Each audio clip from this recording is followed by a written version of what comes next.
20번부터 시작하려고 하는데요. 20번은 정말 출제 예상이 되는 문제 중에 하나이기 때문에 여러분이 좀 꼼꼼하게 보셨으면 좋겠고 출제 포인트를 빠르게 잡아드리도록 할게요. 먼저 이미 주제 문제로 대입학 문제로 나왔겠지만 이럴 때는 시지고 같은 경우에는 요약 문제로 빈칸을 내는 경우도 있고요. 또 어휘 문제로 나오기도 굉장히 구성지고 좋습니다. 여기는 어휘 부분이랑 그 다음에 빈칸 이미 주제 문제로 나왔기 때문에 그리고 얼마든지 서술형 문제로도 나올 수 있습니다. 그리고 또 주제 문제로 나온다고 했을 때도 이게 주제 선택지를 바꿔서 나올 수 있기 때문에 여러분 영어 선택지에 조금 실수가 많으신 분들은 이런 키워드 공부를 한번 해두셨으면 좋겠어요. 이게 자기평가라는 그런 단어들이 여러 가지가 나오는 것들을 좀 눈에 익혀두시면 좋겠고요. 요약문 같은 경우에도 이 부분에서 핵심화 되는 부분들을 여러 번 봐주시면 좋겠어요. 자, 그럼 우리 이제 어디서부터 시작을 할 거냐면 1번 문장은 굉장히 중요한 중심 부분이 됩니다. 그러니까 사람들은 자기평가를 싫어해요. 그렇죠? 여러분도 자기평가 받는 거 싫으시죠? 뭔가 자기평가라는 건 자기의 단점을 드러내는 그런 부분이기도 하기 때문에 또 내가 생각했던 나의 기준에 대해서 조금 더 낮게 나오면 사람이 또 실망하게 되잖아요. 그래서 자기평가는 누구나 싫어해요. 자, 그걸 이렇게 표현합니다. 대부분의 사람들은 resist, 거부하고 싫어합니다. 내가 어휘 문제 나올 수 있다 그랬죠? 그래서 유의어, 반의어 싹 다 공부해두세요. 사람들이 자기 자신에 대한 평가를 싫어합니다. 근데 그 이유가 이렇게 나와요. 낮추는 거. 뭔가 내가 나에 대해서 생각했던 것들이 좀 낮게 나오면 실망스럽기 때문에 그 낮추는 거라는 단어가 downgrading이라고 나옵니다. 그래서 반의어를 공부해두시면 어휘 문제 빠르게 풀 수 있겠죠? 내려가서 이제 괴테의 격언이 나오는데 이 격언에서 가장 중요한 건 more입니다. 어떤 게 실수냐 하면은 내 자신의 어떤 객관적인 기준보다 조금 더 높게 뭔가 과대평가하는 사람들 있죠. 너무 자신감이 넘치는 사람들. 근데 이것도 잘못된 거야. 그렇다고 해서 너무 자신의 단점을 이렇게 보이기를 거부한다면 이것도 정확한 자기 판단이라고 보기 힘들겠죠. 그래서 자기평가를 두려워하지 말라고 이야기를 합니다. 어떤 점 때문에요? 뭔가 인정해야 돼. 그게 나의 단점을 얘기하는 거겠지? 내 단점을 인정하기 싫다라는 그 생각으로 자기평가를 하는 걸 두려워하지 말라고 하고 있습니다. 그러면서 괴테 후반 쪽 이야기도 나오는데 이런 얘기가 나옵니다. 낮게 평가하는 것도 하지 말래요. less가 핵심어죠. 그럼 여러분 지금 여기까지 읽어봤을 때 문제 어떻게 나올까요? 어휘, 빈칸, 서술형에서 순서 삽입은 당연한 거니까 무조건 공부가 돼야 되는 거잖아요. 여기서부터 순서가 A부터 B까지 나온다면 사실 여기는 삽입 문제 포인트가 되기도 합니다. 왜냐하면 역시라는 말이 있고요. 후반부라는 말이 있으니까 앞에 전반부에 대한 내용이 분명히 언급이 돼야 되겠죠. 그러면서 낮게 평가하는 얘기가 나올 거고 여기서 이제 세 번째 순서로 나뉘면 순삽까지도 다 여러분이 대비가 될 겁니다. 우리가 서술형에서 문제 난이도를 어렵게 하기 위해서는 이렇게 비교급이 들어간 부분을 내기도 하거든요. 근데 여기는 어법도 나올 수 있어요. dangerously 자리에 형용사가 아니라 부사를 써야 됩니다. 요거는 어법 때문에 중요. 아니 그러면 여기 왜 형용사 dangerous가 아니라 dangerously가 나왔냐 하면 부사가 수식하는 게 누굽니까? 부사는 동사를 수식하죠. 이 underestimate이라는 동사랑 연결되는 부분이기 때문에 형용사가 아니라 부사가 들어온 겁니다. 이 부분은 뭐 빈칸, 서술형, 어법 싹 다 공부해 두시면 좋겠고요. 자, 마지막 결론 부분 와보세요. 아까는 자기평가를 두려워하지 말라 그랬죠. 이번에는 뭐 하라고 하냐면 아예 명령문으로 기르세요 이럽니다. 어떤 능력을 길러야 되냐면 네, 정말 중요한 핵심 표현이죠. 빈칸이 나올 수밖에 없는 부분입니다. 정확하고 정직하게 스스로를 판단하는 능력을 기르래요. 너무 과대로 하지도 말고 너무 과소로 하지도 말고. 그 다음 문장 보시면 inward. inward 하면 내면을 얘기하는 거죠. 또 discern이라고 하면 파악하는 건데 네가 할 수 있는 걸 파악하기 위해서 내면도 봐야 되고요. 또 잠재력을 열기 위해서도 우리가 내면을 파악할 그럴 필요가 있다고 합니다. 자, 9번 문장에서 중요한 단어 하나 꼽자면 unlock입니다. 얘가 잠그다의 반대말이니까 풀다로 해석하면 됩니다. 21번은 여러분 그렇게 어려운 질문은 아니었어요. 그쵸? 성공의 대가로 잃게 되는 자유라는 내용이었는데 자, 1번에서 4번 문장까지 이 부유하고 유명한 사람들이 어떤 희생을 치르고 있느냐라는 얘기를 하면서 자유를 희생하고 있다고 합니다. 그러면서 구체적으로 정장을 입는 이야기, 그다음 어떤 파티에 참석해야 되는 이야기, 그리고 말하고 싶은데 말하면 안 되고 참아야 되는 거, 혹은 부당한 일을 해야 되는 경우도 있었고요. 자, 이제부터 좀 집중해서 보도록 할게요. 자, 8번, 9번 문장의 삽입 문제를 좀 공부를 해두셨으면 좋겠는데, 물론 sure, it이라는 부분 때문에 9번 문장의 삽입 문제도 나올 수 있지만 8번 문장, 9번 문장 둘 중에 하나는 꼭 삽입 문제의 포인트가 될 것 같아요. 중요합니다. 여기서 transaction이라는 게 어떤 거래인지 한 번 더 공부를 해주세요. 여기서 함의 추론이 한 번 더 나와 있으니까 이 부분 읽어주시고, 자, 빈칸이 나온다면 여기. 세네카라는 사람이 이렇게 말을 했대요. 대리석과 황금, 이게 부를 상징하는 거죠. 근데 그 아래에 사실은 노예가 살고 있네요. 그래서 너무 많은 사람들이 사실은 감옥 안에 갇혀 있다는 게 자유가 없다라는 이야기를 이렇게 표현을 하고 있는 것 같고요. 자, 그림을 한번 보시면 여기 성공한 부유해 보이는 사람이 있는데 지금 어떻게 되어 있어요? 갇혀 있는 느낌이죠. 그쵸? 그러니까 이 사람의 자유는 정장을 입고 싶은 게 아니라 사실 잠옷을 입고 있을 그런 생각이 들 수도 있는데 하고 싶은 말이 사장님 덕분이죠 라는 말을 하기 싫은데도 해야 하고 이런 어떤 장면들을 한눈에 볼 수 있는 부분이었습니다. 자, 다음 22번 보겠습니다. 내용은 정부 구제 금융으로 인한 기업의 도덕적 해이. 그래서 구제 금융, 정부, 도덕적 해이 이런 단어들이 좀 기억에 남아야 되고요. 핵심 키워드는 이쪽으로 한 번 더 공부를 해주세요. 첫 번째 문장이 길기는 하지만 여러분이 해석을 제대로 하면 내용이 전혀 어렵지는 않아요. 예시가 바로 나옵니다. 1번 문장부터 예시가 나왔죠. 기업이 정부로부터 구제를 받으려면 어떻게 해야 된다고요? 정부에 로비하는 거에 집중하는 게 훨씬 더 낫대요. 그러니까 정부가 우리 회사 지금 어려운 걸 살려주겠지라고 생각하려고 정부에다가 뭔가 로비를 하는 게 낫다는 내용이었어요. 이게 바로 딱 한마디로 맞아요. 도덕적 해이라고 알려진 것의 한 예라고 합니다. 그러면서 3번 문장에 또 다른 예시가 나오는데요. 실제로 2007년, 2008년에 신용 위기 때 정부가 이제 어려움에 처한 은행도 구제해주고 여러 가지 금융 구제를 많이 해줬던 것 같아요. 그런데 진짜 주제는 바로 그냥 4번 문장이 끝이에요. 빈칸이 나와도 4번 문장 여기가 다고요. 정부의 구제가 좋은 의도일지 몰라도 사실은 이거 negatively 부정적으로 영향을 미치고요. 또 위험하고 형편없는 의사결정을 조장할 수 있기 때문에 기업의 입장에서는 당장은 좋아 보여도 멀리 봤을 때 이게 오히려 더 위험하고 더 부정적인 결과를 이끌 수 있다라는 내용이었습니다. 바로 그림 한번 볼까요? 지금 이 은행장이 결정을 좀 제대로 내려야 되는 사람인데 정부에서 구제해준다라는 말을 믿고 더 미친 짓을 하는 거예요. 그 위험 부담이 더 커지죠. 바로 도덕적 해이에 빠진 상태를 나타내는 그림이네요. 네, 23번 내용 한번 보도록 할게요. 과학 실행에서 다양성의 중요성과 그것이 객관화에 미치는 영향. 첫 문장 한번 볼게요. 우리가 과학이 아니더라도 뭔가 조그마한 의견이라고 해도 사람마다 의견이 다 다른 게 정상이에요. 하물며 과학은 어떨까요? 자, 1번 문장 볼게요. 만약 견해의 다양성이 거의 없거나 전혀 없고 그러면 특히 과학이라는 거에 있어서 과학자들 사이에서 의견이 너무 일치되는 거야. 이건 무슨 공산주의 아닌가요? 그러면 그 과학적 견해, 너무나 다양성이 없는 누구나 일치하는 그 견해를 우리가 객관적이라 할 수 있을까? 객관적이지 않을 거래요. 자, 우리 영어에서 한번 보겠습니다. 이 부분 한번 볼게요. Is little or no diversity of views. 견해의 다양성이 거의 없는 상황이고요. 그런 상황은 objective하지 않을 거라고 합니다. 객관적이지 않을 거예요. 자, 2번 문장 보면요. 해결책은 뭐냐 하면 다양성이 있어야만 합니다. 다양성이 없으면 안 돼요. 이 부분이 빈칸, diversity 가장 중요한 단어. 네, 과학자들 의견 사이에는 다양성이 있어야만 합니다.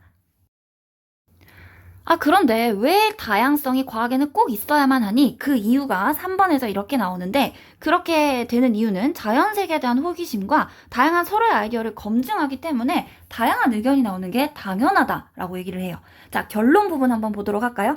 과학이 다양한 집단의 사람들에 의해 행해질 때 diverse, 중요한 단어. 그리고 만약 과학 지식의 특정 영역에 대한 과학 지식의 특정 영역이라고 하면 어떤 게 있을까요? 뭐 지구과학, 물리, 생물, 여러분 학교에서도 과학 과목을 여러 가지 배우잖아요. 근데 이 모든 영역에서 맞아, 그 과학적 사실은 정말 괜찮은 것 같아, 맞는 것 같아 라고 의견 일치가 딱 이루어지면 객관성과 진실성은 사실 더 올라간다고 볼 수 있겠죠. 문제 포인트는 4번이고요. 여기에 빈칸 부분을 좀 공부를 해주시면 좋을 것 같아요. 결론이었고 주제인 부분이었습니다. 여러분, 사람은 마감 기한이 있어야 열심히 일을 하는 것 같아요. 그런데 우리가 너무 마감 기한을 타이트하게 일하지 않으려면 좀 시간 단위를 다르게 생각해 볼 필요가 있다라는 내용이었죠. 첫 문장에서는 뭐 문장이 길기는 했지만 여러분이 딱 생각해야 되는 포인트는 이거예요. 마감 기한이라는 건 뭔가 break, 중단, 나님과 같은 건데 우리는 그걸 좀 더 어떻게 생각해요? 나눠버리고 나면 그게 좀 멀리 있는 것처럼 느껴지고요. 그러다 보니까 준비를 좀 덜하는 경향이 있다고 얘기를 하고 있어요.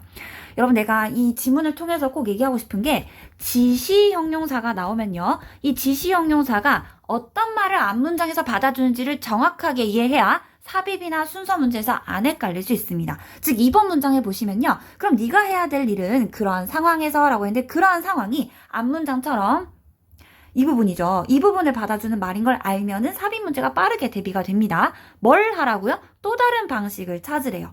자, 그러면 우리가 마감 기한을 조금 멀리 두어서 준비를 덜 하는 게 아니라 다르게 보라고 한 건 바로 3번 문장의 예시가 어떻게 또 다른 방식인지를 얘기해 주는 거죠. 11월이 마감일이 1월이라면 자, 지금이 11월이고 마감일이 1월이면 뭔가 해가 바뀐다는 느낌이 딱 들잖아요. 그렇게 생각하지 말라는 거죠. 내년보다는 이번 겨울에 끝낸다라고 스스로에게 말함으로써 마감 기한을 조금 더 가깝게 느끼라고 얘기하고 있어요. 자, 그리고 여기가 또 서술형, 그 다음에 빈칸, 주제를 가장 압축하는 그런 문장인데 4, 5번을 한번 잘 볼게요. 최고의 접근법은 바로 뭐냐 하면 데드라인을 그냥 챌린지, 도전으로 여기라는 겁니다. 뭐 해야 되는? 마감일을 임박한 기간 내에 맞춰야 하는. 자, 임박한 중요한 단어 나옵니다. 자, 요 단어 유사어 다 공부해 주시고요. 임박한 기간으로 인식을 하는 게 너무 중요해요. 멀리 있다고 느끼면 사람이 안 움직이게 되니까요. 자, 5번 문장에서 that way, that이라는 지시 형용사, 그런 식이라는 건 앞에 이 문장을 받아주는 거겠죠. 이렇게 해야 뭔가 좀 더 잘 처리할 수 있고 마무리가 더 잘 될 가능성이 높다라고 보면 됩니다. 29번은요. 이것도 시험 나오기 너무 좋게 문장이 아주 구성지게 되어 있습니다. 그래서 선택지가 조금 겁나시면은 주제나 요약이나 키워드 단어들을 좀 공부를 해주시면 좋을 것 같고요. 어려운 단어까지 다 들어가 있습니다. 자, 1번 문장 한번 볼게요. 미소 짓기에 대한 선천적인 능력 중요한 말입니다. 찾아보세요. built-in capacity라고 하네요. 청각장애와 시각장애가 있고 사람 얼굴을 한 번도 본 적이 없는 아기들도 약 2개월쯤 되면은 미소를 짓기 시작한대요. 그러니까 장애가 있는 아이들도 미소 짓기가 되나 보네요. 자, 근데 대놓고 바로 두 번째 문장에 그러나 해서 대조로 뒤집어 버립니다. 뭐예요? 빈칸이나 서술형의 또 중요한 포인트가 되겠는 그런 문장이네요. 그리고 순서가 나뉠 때도 however로 시작하는 ABC 순서 첫 단락 항상 어렵죠. 잘 봐놔야겠네요. 그리고 however이 뭔가 A 순서가 되지 않을 거야 라고 선입견을 가지고 있는 친구가 있는데 네, 이런 지문이 나올 확률이 높겠죠. 순서 문제 꼭 기억해 두세요. 근데요. 시각장애를 가진 아기의 미소 짓기는 그냥 두면 안 돼요. 강아 아기에서 아무것도 하지 않으면 결국 어떻게 된다고요? 사라지게 됩니다. 그렇기 때문에 뭘 하라는 겁니까? 뭔가를 해야 돼요. 그게 바로 피드백입니다. 아기가 미소를 지었을 때 반응을 해줘야 된다는 겁니다. 반응을 해주지 않으면 이 미소 짓기가 점점 사라진다는 거죠. die out, 사라진다. 적절한 피드백이 필요하다는 내용이었고요. 자, 잘리고 새로운 내용이 시작합니다. 근데요, 여기 흥미로운 사실이 있는데 하면서 또 한 번의 대조가 나옵니다. 자, 우리가 어떤 식의 피드백을 해줘야 될까요? 자, 어떤 흥미로운 사실이 있는지 볼게요. 어른에 의해서 안기고 흔들리고 찔리고 간지럽히고 우리 아기들한테 하는 행동들 있죠? 그들이 혼자가 아니며 누군가 그들에게 관심을 갖고 있다는 걸 알게 해줘야 돼요, 아이한테. 그게 적절한 피드백입니다. 그랬을 때 시각장애를 가진 아이도 미소가 사라지지 않고 계속 간다는 거네요. 자, 너무 중요한 말. 내가 항상 this 같은 지시 형용사가 나오면 앞에 어떻게 문장을 받아주는지를 보라 그랬죠. 이러한 사회적 피드백이 의미하는 게 바로 여기서부터 이 부분. 요 부분이 이런 사회적 피드백이겠죠. 아이가 뭐 하게 한다고요? 계속 스마일을 지을 수 있게 한대요. 빈칸 포인트가 되는 부분. 또 나왔어. 이런 식으로 지시 형용사. 이런 식이 계속 사회적 피드백을 얘기하는 걸 텐데요. 자, 이러면서 미소 짓기가 당장 미소 짓기에서 끝나는 게 아닙니다. 사회적 행동을 형성하는 데까지 뻗어나가게 됩니다. 그래서 아기가 아주 신생아일 때 아이한테 우쭈쭈를 많이 해준 아이가 나중에는 사회적 행동까지 잘 형성이 되겠네요. In fact, 사실은요, 너는 뭐 할 필요가 없으니까 아기의 사례를 필요로 하지 않는데요. 이를 설명하려고 굳이 시각장애를 가진 아기의 사례들을 필요로 할 필요는 없고요. 그러면 8번 문장. 시력이 있는 아기들은 당신이 그들을 바라볼 때나 더 나아가 당신이 그들에게 미소를 지어줄 때 당신에게 더 많이 미소 짓는다. 결국에는 사회적 피드백이 잘 됐을 때 아이들이 웃음이 사라지지 않고 더 강화되어서 잘 웃는다는 내용이네요. 네, 30번은요, 긍정적인 것들을 더 즐겁게 만드는 부정적인 것들의 효과라고 돼 있는데, 주제만 읽었을 때는 무슨 말인지 알겠어. 오케이, 이해가 돼. 그런데 예시를 봤을 때는 정말 그런가라는 생각이 사실 들더라고요. 왜냐면 그 유튜브 같은 경우에는 광고가 엄청 나오잖아. 그거 너무 귀찮아. 그래서 유튜브 프리미엄 결제도 많이 하는 것 같은데, 프리미엄 결제를 다시 해지해야 되나라는 생각이 드네요. 자, 첫 번째 문장부터 아예 대놓고 주제가 나왔습니다. 그러면 뭐가 나올까요? 네, 빈칸이나 첫 문장 빈칸 되게 많이 나온다. 그리고 몰라 순삭보다는 이 지문은 뭐 서술형으로 주제 부분을 좀 응용해서 아니면 요약문이나 이런 식으로 나올 것 같은데 그래서 주제 코어를 잘 잡아두는 게 좋을 것 같아요. 사람들이 뭐 한다고요? adapt? 적응하는 경향이 있기 때문에 자, 이 부분이 빈칸 포인트로 나와 있네요. 긍정적인 것을 부정적인 것으로 방해하는 것이 방해하는 거, interrupting 중요한 단어. 실제로는 즐거움을 향상시킬 수 있는 거래요. 그러니까 긍정적인 걸 부정적인 것으로 방해를 하는 게 훨씬 낫대요. 긍정적인 건 그냥 긍정적인 걸로 두고 싶지 않나요? 네, 여기선 다른 이야기를 합니다. 자, 커머셜, 광고에 대한 얘기가 나오는데 사람들은 damn, 커머셜을 얘기하는 거죠. 광고를 싫어해요. 그래서 damn, 광고를 removing 하고 싶어 합니다. 그랬을 때 뭐가 좀 더 enjoyable 할 것 같다는 생각이 드는데 이건 일반 사람들의 통념이에요. 그럼 이거를 반박하는 부분이 바로 but, 삽입이 여기죠. 그 반대가 사실이다 라고 하면서 이제 진짜 하고 싶은 예시의 중점 부분이 나오게 됩니다. 실제로 이게 어떻게 돼야 되냐면 broken up, 광고 때문에 딱 broken up 돼야 이 짜증나는 광고로 broken up 돼야 더 즐거운 거래요. 여기는 어휘 문제 잘 봐둘게요. 6번, 왜냐하면 그 이유가 있어. 덜 즐거운 순간이 쇼의 긍정적인 경험에 대한 뭐를 깨뜨린다고요? 적응을 깨뜨려주기 때문이래요. 그러니까 우리가 재밌는 거에 자꾸 적응을 하게 되면 언젠간 재미없어져요. 우리가 뭐 코미디 쇼를 본다고 해요. 1시간 내내 봐요. 그럼 이제 슬슬 덜 웃겨요. 무슨 말인지 이해되세요? 처음엔 너무 웃긴데 이게 자꾸 회를 거듭하고 똑같은 말이 계속 나오면 더 지루해질 수 있겠죠. 그런데 이걸 중간에 자꾸 깨주는 거야, 광고가. 그러면 사람들이 적응이 덜 돼서 이 코미디 프로가 좀 더 다음에 봤을 때도 광고 끝나고 봤을 때도 더 재밌게 보인다는 거죠. 그러면서 또 다른 예시가 시작되는 게 초콜릿 칩 예시가 시작이 되고요. 넘어가서 10번 문장. 하지만 이라고 하면서 계속해서 초콜릿칩을 연속으로 먹잖아요. 그럼 질려요. 물려요. 그쵸? 그래서 우리가 뭐 한다는 걸 알 수 있어요? 여러 번 반복되는 일에는 적응을 합니다. 그래서 한 번씩 적응을 탁 깨줘야 되는데 그게 바로 광고란 얘기를 하고 있었죠. 이 문장도 삽입이나 순서 포인트의 중요한 문장입니다. 여기 빈칸이랑 이런 거 나오기 너무 좋겠죠. 또 however이 있기 때문에 삽입 문제 나오기도 너무 좋을 것 같고요. 또 13번 문장에는 함의추론이라고 돼 있어서 이 지문에서 이 부분이 의미하는 바가 뭔지 요새 주관식으로 우리말로 쓰시오 문제도 꽤 많이 나오더라고요. 그래도 함의추론 문제를 좀 기억해 두시라고 한번 밑줄 치고 갈게요. 이 과정이 의미하는 바를 정확하게 이해하셔야 될 것 같아요. 그리고 마지막 결론 부분 한번 봐볼까요? 덜 긍정적인 순간은 뒤에 오는 긍정적인 순간을 다시 새롭게 만들어주고 더 즐겁게 만들어준대요. 네, 결론 부분까지 주제가 첫 문장, 결론이 마지막 문장으로 구성이 아주 좋은 지문이었습니다. 네, 다음 지문으로 넘어가 볼게요. reactance라는 거에 대한 개념이 나오는데 희소성이 유발하는 수집 심리, 뭔가 한정판이라고 하고 구하기 어렵다 이러면 더 사고 싶은 소비 심리에 대한 이야기입니다. 65년식 머스탱이래요. 와, 진짜 이건 거의 꼬물인데 이게 굴러는 갈까요, 정말? 그런데 이거를 뭐 부품도 없고 사실 뭐 수요가 거의 없지만 이게 희소하다라는 가치만으로도 엄청 비싼 작품처럼 여겨진다는 내용이죠. 자, 그럼 지문으로 한번 올라가 보도록 할게요. 첫 번째 문장. 지금 대표적으로 어떤 예시가 나오나요? 우표, 동전, 빈티지 이런 게 나오죠. 자, 근데 여기서 중요한 말, 얘네는 아무 쓰잘데기가 없습니다. 실용적인 목적이 no, 없는 상황이죠.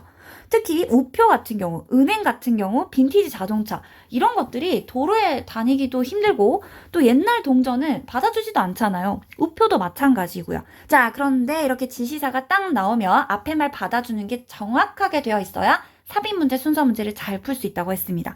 이런 것들은 바로 앞에서 얘기했던 맞아요. 동전, 우표, 자동차를 받아주는 말이겠죠. 자, 이런 것들은 다 실용성이 없다라는 건 부수적인 문제고 그러니까 우표나 동전이나 이 자동차들이 실용성이 없다는 건 사이드 이슈고 진짜 매력은 바로 이거야. 여기가 핵심어. 공급이 안 되고 있습니다. 희소하다는 뜻이죠. short supply. 여기 어휘 잘 봐놓으세요. 유사어로는 limited, scarce, rare 이런 단어들 충분히 변형해서 나올 수가 있습니다. 예시가 나오는데요. 예시를 쭉 읽어보면 마지막에 어떤 예시가 가장 아름답냐라고 했을 때 보이시나요? 더 이상 이용할 수 없는 포스터가 가장 아름다운 걸로 분류가 되었다고 하죠. 그러니까 뭔가 희소성이 있으면 사람들한테는 좋아 보이는 거야. 자, 결론 한번 볼까? 리액턴스라는 말이 가질 수 없을 때 매력도가 상승한다라는 부분인데 이 부분이 빈칸, 서술형, 모든 거의 핵심이 되는 문장이었습니다. 심리학에서 이러한 현상이 리액턴스라고 불리고 중요한 단어다. 우리가 뭔가 그 옵션이 없을 때, 우리가 뭔가 살 수 있는 옵션이 부족할 때 그게 어트랙티브하게 보인다라는 결론이었습니다. 자, 다음 32번도 굉장히 좋은 질문이에요. 문제 넣을 포인트들이 많이 보입니다. 순서 삽입은 당연하고요. 빈칸이나 주제까지 다 봐놓을게요. 혹시 주제 선택지가 많이 겁나시는 분들은 반드시 키워드 단어 공부하고 들어가세요. 자, 매몰 비용 오류가 과연 무엇일까요? 1번 문장에서 이렇게 얘기합니다. 이게 이제 정의 부분이죠. 매몰 비용 오류가 뭔지를 얘기하는 건데 우리에게 보답해주지 않는 것에 우리가 투자해 왔다면 보답이 없는 투자 정말 미치고 팔짝 뛰겠네요. 그쵸? 거기에서 벗어나는 게 어렵다고요. 와, 난 이 부분 너무 중요한데? 가목적어, 진목적어에다가 내용의 핵심이 다 들어가 있어. difficult, 어려워, to walk away, 벗어나는 게 어렵대. 그러니까 보답이 없는 투자는 벗어나기 어려우니까 어떻게 하는 거야? 더 하는 거야. 보답이 나올 때까지 끝까지 가는 거야. 그래서 주식이나 코인 한 사람들이 한번 손해봤다가도 그만두지 않고 계속하는 경우가 많다는 거죠. 네, 이게 바로 매몰 비용 오류라는 것입니다. 3번 문장 가볼게요. 자, 본능이에요, 이건. 우리 본능. 그래서 주식에 대해서 늘 이렇게 이야기가 많은 게 이게 사람의 본능이기 때문인가 봐. 우리의 투자가 가치 있다라는 걸 증명하고 싶은 거야. 그리고 돈이나 시간에 계속 투자할 수 있다라고 희망을 하면서 언젠간 나의 안목이 입증될 거야 라고 생각을 하는 게 여러분 본능이래요. 이게 가치 있다고 프루브 되고 싶나 봐. 그래서 continue investing, 계속 투자를 하게 되는 거야. 그러니까 매몰 비용 오류는 사실 사람의 본능인 것 같아. 4번. 근데 이거를 포기하잖아? 더 이상 나는 투자하지 않겠어라고 포기하면 뭔가 나의 무능함이 입증되는 그런 기분인가 봐. 여기 표시해볼게요. 그 생각은, 즉 돌이킬 수 없는 무언가를 낭비했다고 인정하는 그 생각이 너무 고통스러워서 어떻게 된대요? 그거를 피한대요.